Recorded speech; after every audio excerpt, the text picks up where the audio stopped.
আসসালামু আলাইকুম, কেমন আছেন সবাই? আশা করি সবাই ভালো আছেন। আমি ইউষা আছি সাথে। আপনারা দেখছেন CNC design master course lesson number 9। আজকে আমাদের আলোচ্য বিষয় হচ্ছে কিবোর্ড শর্টকাট।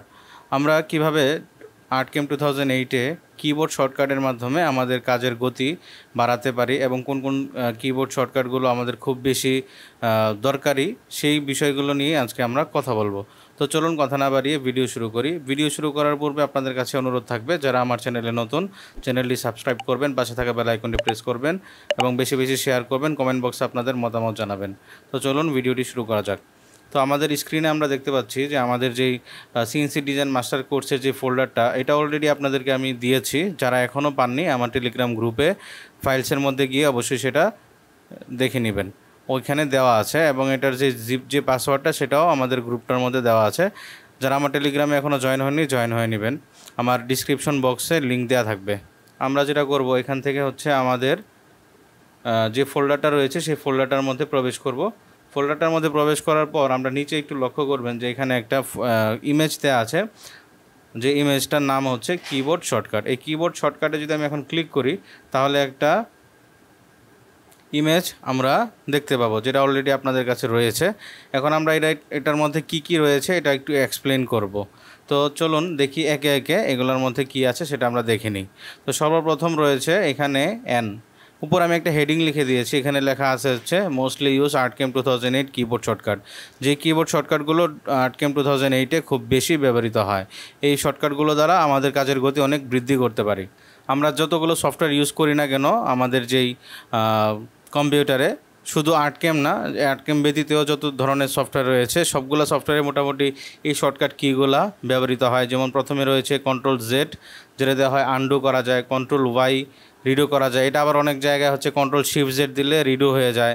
তারপর হচ্ছে কন্ট্রোল জি, এটা অনেক সফটওয়্যারেই কাজ করে, কন্ট্রোল জি এর মাধ্যমে গ্রুপ করা হয়।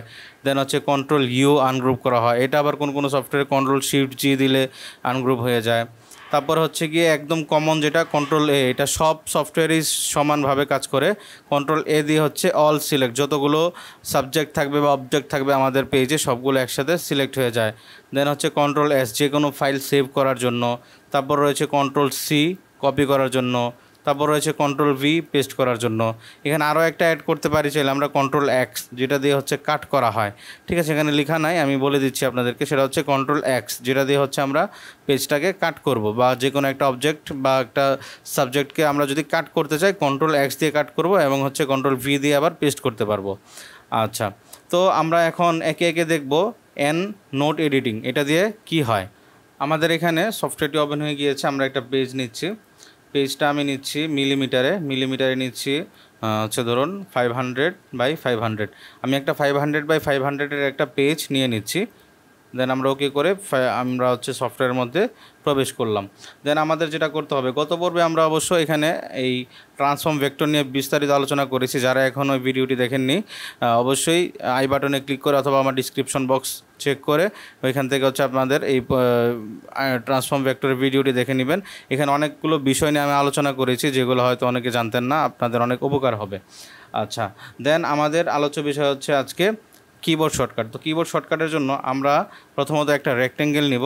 রেক্ট্যাঙ্গেল নেওয়ার জন্য আমরা এখানে রেক্ট্যাঙ্গেলে ক্লিক করার পর এইখানে আমরা একটা রেক্ট্যাঙ্গেল ড্র করব। আমরা চাইলে এখান থেকে একটা সাইজ দিয়ে দিতে পারি। ধরুন আমরা এখানে একটা সাইজ দিয়ে দিচ্ছি, ধরুন দিচ্ছি 200/200। আমরা চাইলে স্কোয়ারও নিতে পারতাম। আমরা এখানে 200 একটা স্কোয়ারে একটা হচ্ছে গিয়ে একটা রেক্ট্যাঙ্গেল নিয়ে নিলাম। এই রেক্ট্যাঙ্গেলের মধ্যে আমাদের আরেকটা অপশন আমরা এখানে দেখতে পাই, সেটার নাম হচ্ছে কর্নার রেডিয়াস।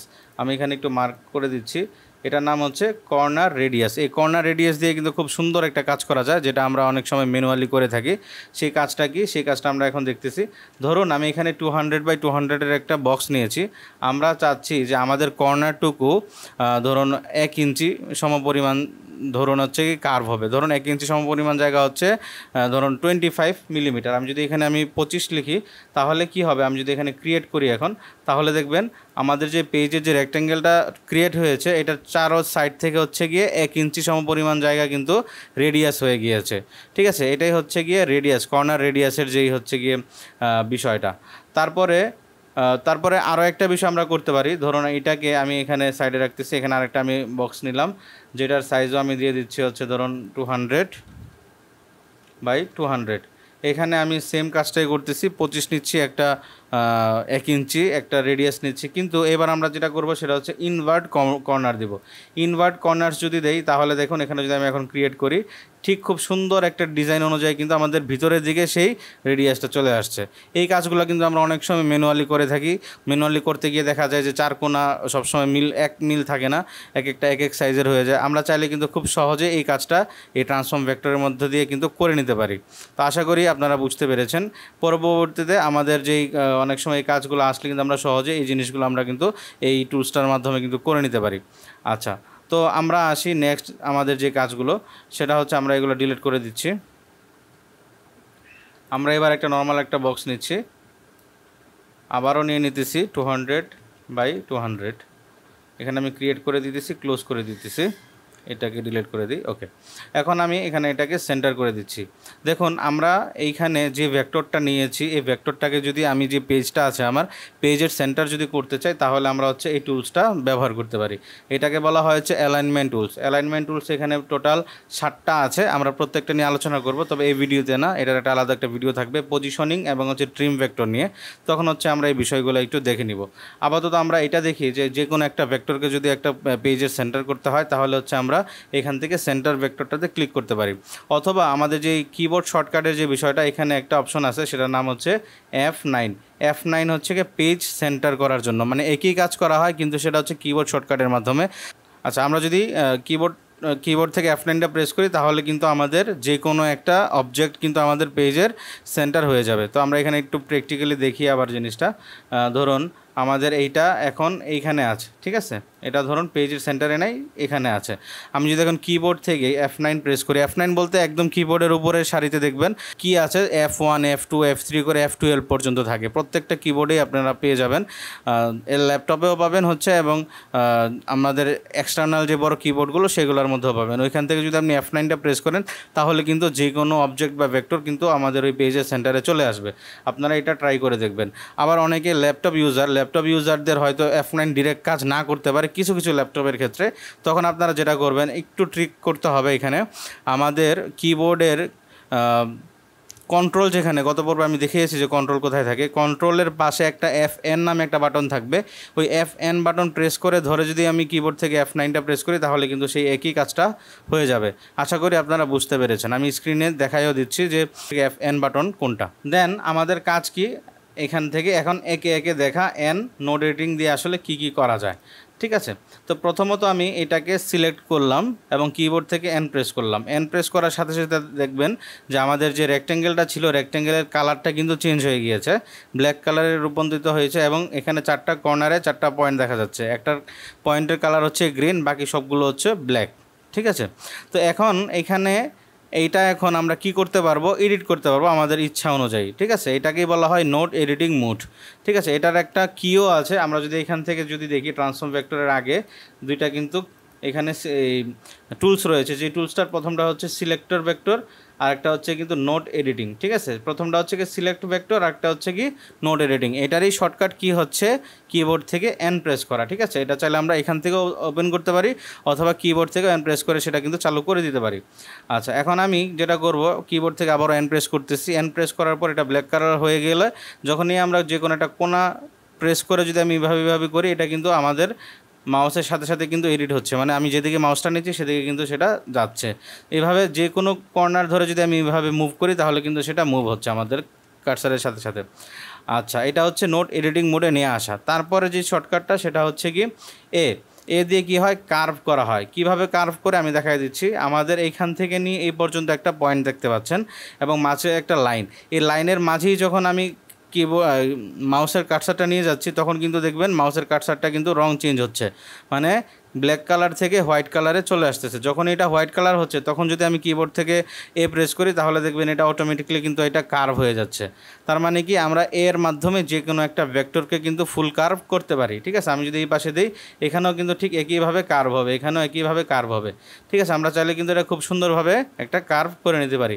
আমরা কিন্তু এখানে এই দুইটা কার্ভ করার মাধ্যমে কিন্তু আমরা এটাকে হার্ড শেপ দিয়ে দিয়েছি, ঠিক আছে। আপনারা যদি একটু খেয়াল করেন এটা কিন্তু একটা হার্ড শেপে চলে আসছে। এটাকে যদি আমি এখন গত পর্বের ট্রান্সফর্ম ভেক্টর ইউজ করে যদি এখান থেকে আমি রোটেশন 45 ডিগ্রি করে দিই তাহলে কিন্তু এটা খুব সুন্দর একটা হার্ট শেপ চলে আসবে, যেটাকে আমরা লাভ বলি আর কি। ঠিক আছে, হার্ট শেপ কিন্তু এখানে আমরা পেয়ে গিয়েছি খুব সুন্দরভাবে, আমরা কিন্তু একদম মাপ অনুযায়ী সুন্দরভাবে একটা হার্ট শেপ পেয়ে গেলাম। ঠিক আছে, এই ছিল একটা টুলস। দেন আমি কন্ট্রোল জেড করে আবার আগের জায়গায় নিয়ে আসলাম। তারপর যেটা আছে সেটা হচ্ছে বি দিয়ে আমরা কি করতে পারি, পয়েন্ট কার্ভ করতে পারি। পয়েন্ট কার্ভটা কিভাবে করে, আবার আরেকটা জিনিস আমি বলে রাখতেছি, প্রত্যেকটা টুলস মানে প্রত্যেকটা শর্টকাট যেগুলো দিয়ে হচ্ছে এডিট করা হয়, এগুলো ব্যবহার করার জন্য কিন্তু আমার প্রথমে নোট এডিটিং মোডে নিয়ে যেতে হবে আমার ভেক্টরটাকে। তো এর জন্য আমার প্রথমে আগে এন প্রেস করে নিতে হবে, দেন হচ্ছে আমরা এগুলা করতে পারবো। দেন একইভাবে যখন কার্সারটা আমি লাইনের উপরে রাখলাম, তখন যখনই সাদা হবে তখন যদি আমি এখান থেকে বি প্রেস করি, তাহলে দেখবেন এখানে দুইটা কন্ট্রোলার চলে আসবে। যখনই আমি একটাকে ধরে উপরের দিকে নিব, তখন দেখবেন যে আমার এটা সাথে সাথে কিন্তু সুন্দরভাবে কিন্তু এটা কার্ভ হয়ে যাচ্ছে। আমরা যে কোনো দিকে কিন্তু এটাকে আমরা চাইলে এইভাবে মুভ করতে পারি। আবারও আমি কন্ট্রোল জেড প্রেস করে আগের জায়গায় চলে আসতেছি।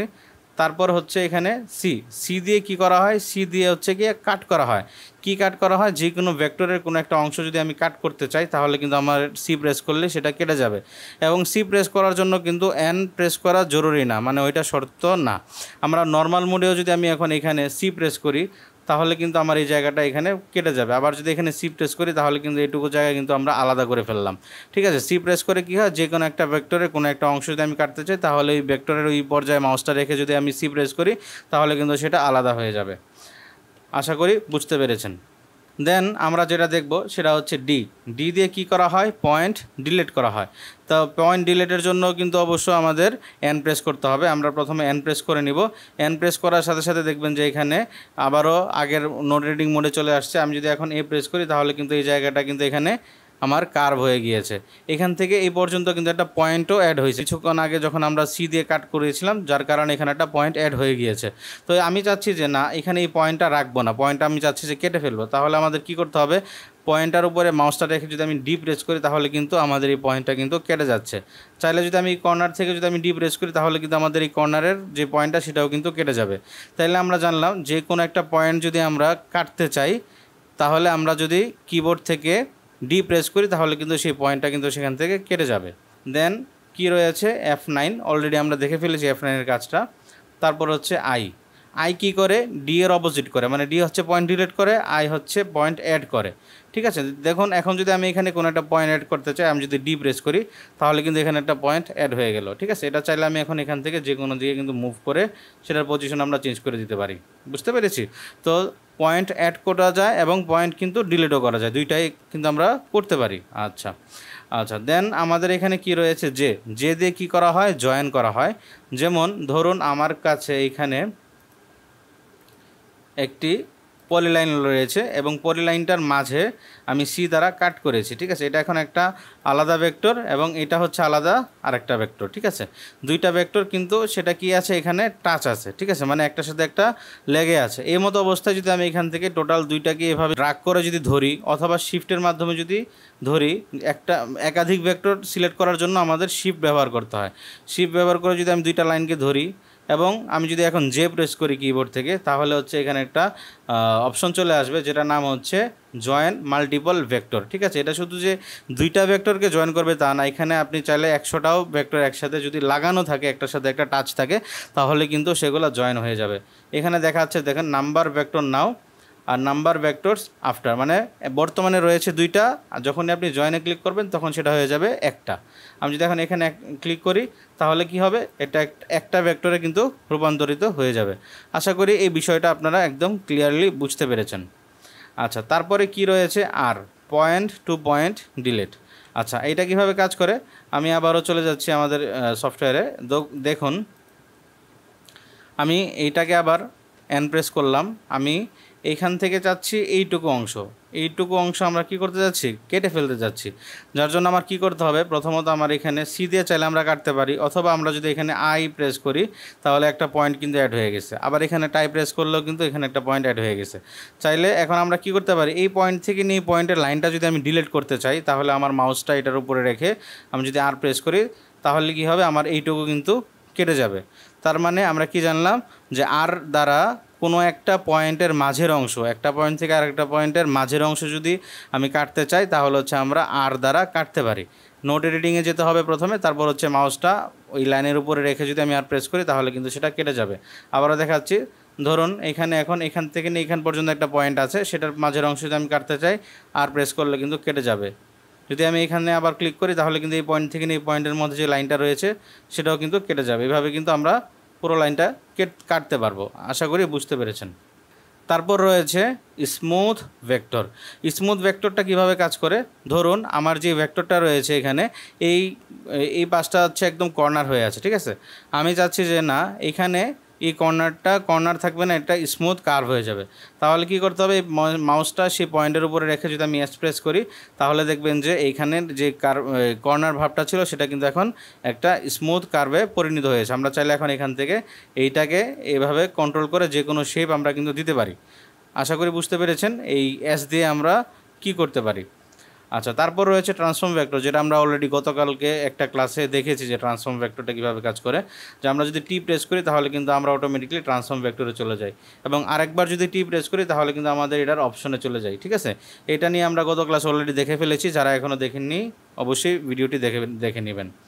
আচ্ছা, দেন আমাদের রয়েছে হচ্ছে পি দিয়ে হচ্ছে কি স্টার্ট পয়েন্ট চেঞ্জ করা যায়, ঠিক আছে। আগে বুঝতে হবে যে আমাদের স্টার্ট পয়েন্ট কি। আমরা অলরেডি এর আগে কিছু পর্ব আগে হয়তো আমরা এটা নিয়ে আলোচনা করেছিলাম, মেশিন নিয়ে যখন আমরা কথা বলেছিলাম, যে একটা ভেক্টরের দুইটা অংশ থাকে, একটা থাকে হচ্ছে কি স্টার্ট পয়েন্ট এবং একটা থাকে হচ্ছে কি ইন পয়েন্ট। ভেক্টরটাকে যদি আমি ক্লিক করি তাহলে দেখবেন একটা পয়েন্টের অংশ থাকবে গ্রিন কালার আর একটা অংশ থাকবে হচ্ছে কি রেড কালার। তো আমরা যেটা করে সেটা হচ্ছে যে প্রথমত হচ্ছে গিয়ে গ্রিন কালার দিয়ে কাটা শুরু করে এবং রেড কালারে এসে শেষ করে, এটাকেই বলা হয় হচ্ছে কি স্টার্ট টু এন্ড পয়েন্ট। এবং আমরা চাইলে কিন্তু এইটার যেই স্টার্ট পয়েন্টটা সেটা কিন্তু আমরা পরিবর্তন করতে পারি। তো ধরুন আমি চাচ্ছি যে না এইটার স্টার্ট পয়েন্ট এখান থেকে শুরু হবে, এখানে এসে শেষ হবে। তখন আমরা কি করব, এইখানে মাউসটা রেখে যদি আমি পি প্রেস করি তাহলে কিন্তু আমাদের স্টার্ট পয়েন্টটা অটোমেটিকলি চেঞ্জ হয়ে যায়।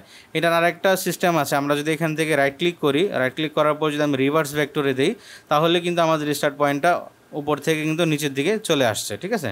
আশা করি বুঝতে পেরেছেন যে স্টার্ট পয়েন্টটা কীভাবে চেঞ্জ করা লাগে।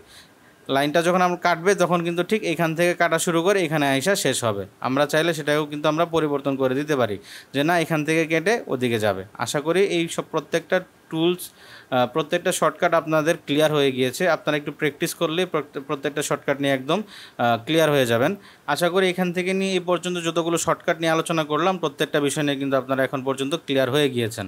এবং এই পাশে যেই শর্টকাট কীগুলো এগুলো অলরেডি আমরা বলে ফেলেছি কোনটা কী কাজ করে, তো এগুলাও আশা করি আপনারা বুঝতে পেরেছেন। এগুলো আসলে কমন একটি শর্টকাট কি, যেগুলো হচ্ছে গিয়ে প্রত্যেকটা সফটওয়্যারই মোটামুটি একই থাকে, আর যেগুলো একই থাকে না সেগুলো আমরা এই পাশে রেখেছি, যেগুলো হচ্ছে অলরেডি আমরা বুঝে ফেলেছি যে কীভাবে কোনটা কাজ করা লাগে। আপনারা ভিডিওটি একবার দুইবার দেখে রিপিট করে দেখে যদি আপনারা একটু প্র্যাকটিস করেন তাহলে কিন্তু প্রত্যেকটা জিনিস একদম ক্লিয়ার হয়ে যাবেন। তো আজকের ভিডিও আমাদের এই পর্যন্তই। যারা এখনও আমার চ্যানেলে নতুন সাবস্ক্রাইব করে নেবেন আমার চ্যানেলটি, পাশে থাকা বেল আইকনটি প্রেস করে নেবেন এবং বেশি বেশি করে শেয়ার করবেন আপনাদের বন্ধুদের মাঝে, এবং কমেন্ট বক্সে কিন্তু আপনাদের মতামত জানাতে ভুলবেন না। তো আজকে এই পর্যন্তই, ধন্যবাদ, আসসালামু আলাইকুম।